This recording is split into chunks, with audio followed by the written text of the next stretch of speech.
বিশ্বনবী বলে আজরাইল যখন বেঈমানের কাছে আসবে 500 ফেরেশতা সাথে নিয়ে আসবে। প্রত্যেকটা ফেরেশতার হাতে এক একটা লোহার লাঠি উঠায় দিয়া বলবে বেঈমানের মা। আর কত বড় সাহস!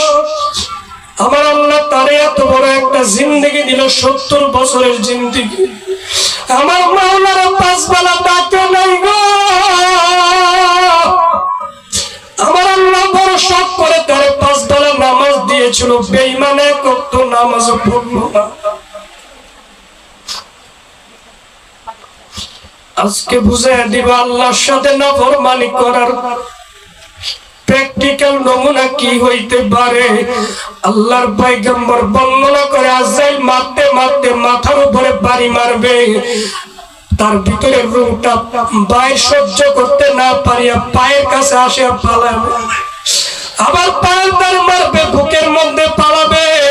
এই জন্য আজরাইল বলতেছে আমি কারো জানতা দিব নাকের মাঝখান দিয়া, কারো জানতা টাইনা ধরবো ভুঁইর আঙ্গুল দিয়া, পায়ের বৃদ্ধাঙ্গুল দিয়ে আমি জানতা নিয়ে যাব, কারো জানতা নিব বুকের মধ্যে হাত ঢুকায়া, কারো জানতা নিব কানের লাথি টাইনা ধরিয়া।